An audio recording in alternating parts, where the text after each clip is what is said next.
In this episode, I want to talk about how I have lost 80 pounds and have done it while still eating sweets. All right, let's go. Welcome to the Overweighted Podcast, where we get real about the struggles of being obese and needing to lose a whole lot of weight. My name's Malaika. I'm your host, weight loss mentor and coach. Join me on my personal weight loss journey to lose about 200 pounds, and as I share my very real experiences, plus some simple, successful, and sustainable weight loss tips and mindset shifts so that we can mark lose weight off of our to-do list for good. So in this episode, I wanted to talk about how I was able to lose 80 pounds while still eating sweets. And I think one of the things that we tend to do when we start weight loss journeys is we start dieting and thinking that we have to cut out all of our favorite foods. But if you've listened to any other episode of mine, I always say that I am all about losing weight while still eating the foods that we love and not cutting out any food groups or anything like that. So I wanted to share a few tips on how I'm able to still eat sweets. If you go back to a couple episodes ago, in episode 49, I talked about how I kicked my sweets habit and am eating less sweets than I used to, because I really did have an issue with sugar addiction and, just had a really bad sweet tooth where I was eating at least one sweet a day and sometimes two. But I'm at the point now where I don't even have them weekly unless I want to. But you may be at the point in your weight loss journey where you're just getting started. You're not really ready to give up the sweets just yet. So I want to give you these tips to help you be able to still have them and still lose the weight that you wanted to lose. And in that episode, I did mention that in the beginning, I did like this 2-week challenge for myself where I basically was like, I'm not going to have any sweets for 2 weeks. And that was just really for me to test and see if I was really ready, because I have started and stopped my weight loss journey so many times, and I wanted this to be the last time. So I was kind of testing myself to see if I was really ready to do it this time. So that was something I did. But after that 2 weeks, I did go back to eating sweets. And so I didn't cut them out at first, and I still was having them pretty regularly, but I knew that was something I was going to work on eventually. But I was still having them, like I said, almost every day in the beginning of my weight loss journey. And then gradually I would eat less and less of them to where I'm at the point now, like I said, where I don't even have a sweet weekly at this point. One of the things I want to suggest is that you stop telling yourself that you can't have that thing. Whenever we're telling ourselves that we can't have something, it almost makes it worse, because then we start focusing on that thing that we can't have, and our brains are going to try to figure out ways for us to have it. So one of the things I would suggest is don't tell yourself you can't have it. Maybe you're telling yourself that you're just not having it right now. Or maybe you're saying that I'm not having it today, but I'm going to have it tomorrow. So don't restrict yourself to the point where you're telling yourself you can't have it at all in your weight loss journey. That's really one of the things that sets us up for that, like restricting and binging, because we're telling ourselves we can't, and then we can't resist the temptation anymore. And then we end up having way more than if we would have just gave into the craving in the beginning. So stop telling yourself you can't have it if that's something that you are doing, and just let yourself know that you can have it. Maybe you're not going to have it right now, but you can have it, and allow yourself that freedom and that grace to know that you can have that thing on your weight loss journey. So one of the things I do on my weight loss journey is I work with a calorie deficit.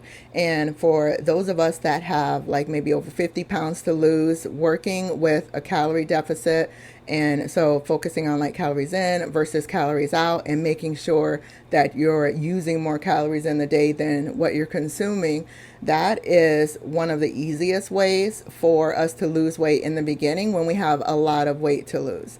And so I count my calories. So I use a calorie tracking app. You don't have to use the app. Obviously, you can write it down. You can track some other way, but I use a app to help me count calories. And I did do an episode back when I did a series of how to lose weight in 90 days and keep it off. If you want to go back to that series, I did an episode telling you exactly how you can calculate your calorie range.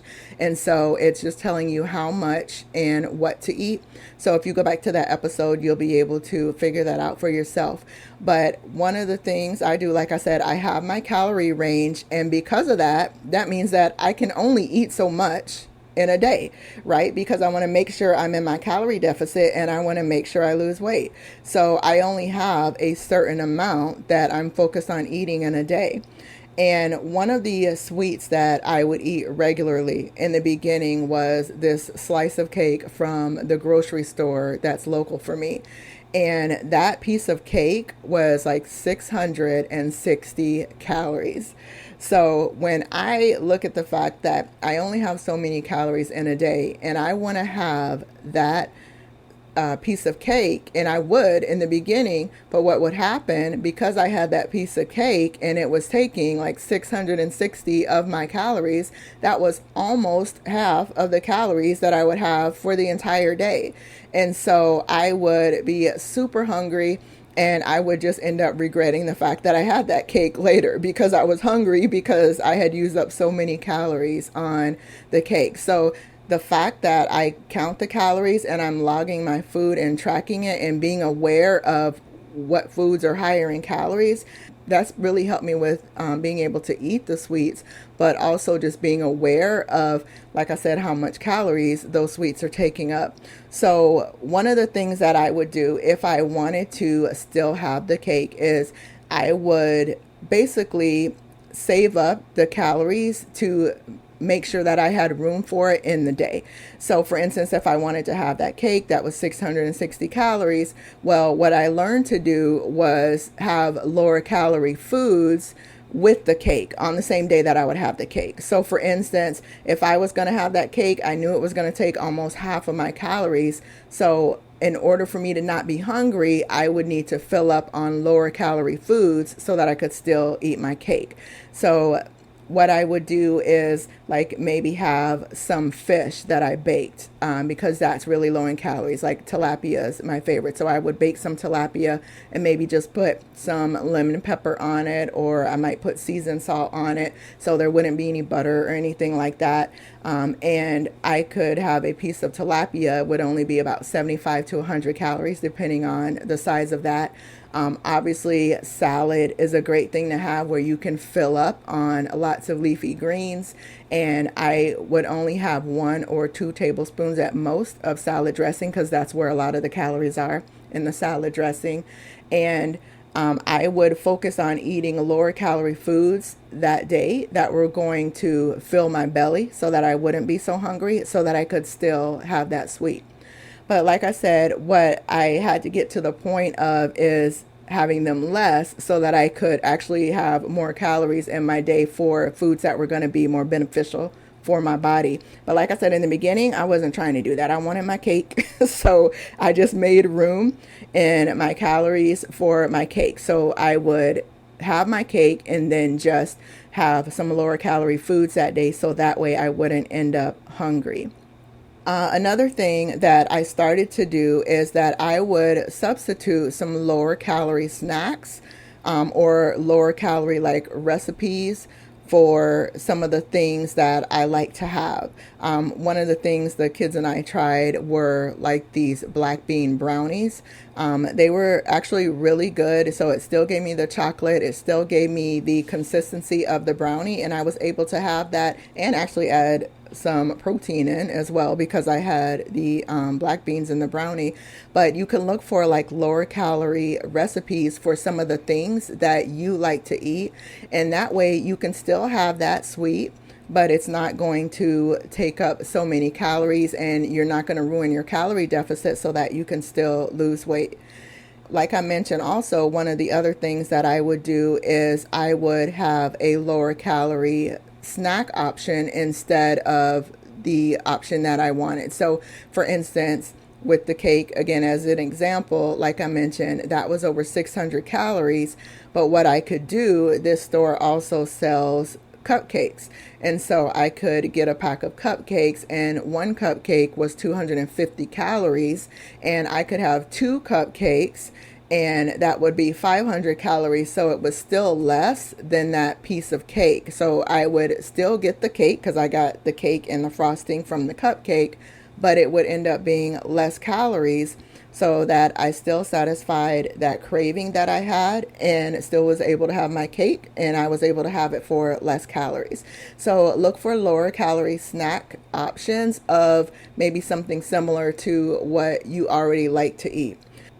And just as an example of other lower calorie options, there's these ice cream bars that I like to get. They have a variety of flavors, so it was really easy for me to find one that I really loved.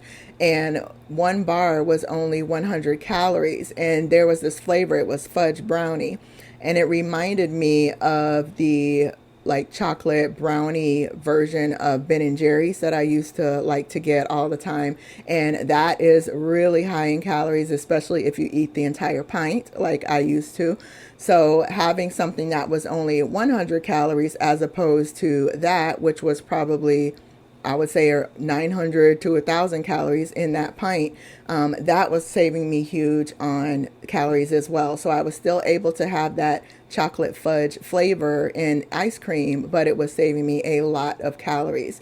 Another thing you can do similar to that is if you have an ice cream that you really love, maybe look for the frozen yogurt version of that ice cream, because some of those tend to be lower calories than the actual ice cream version. So look for that as well.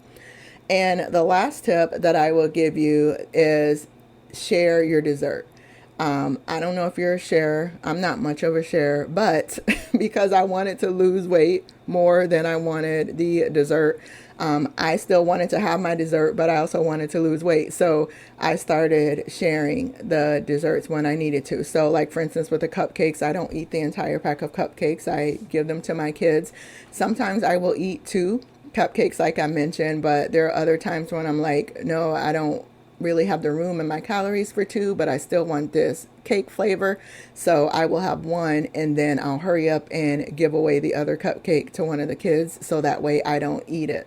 And then if you go out to restaurants, those desserts tend to be really high in calories. So share the dessert when you go out to a restaurant. That way you're still able to eat it, but you are still going to have less calories because you're sharing it with someone. And then that's really going to help you on your weight loss journey. So that's what I did. That's what I still do even to this day. And I hope that was helpful for you. You can have your cake and lose weight too. You just got to be a little bit strategic with it.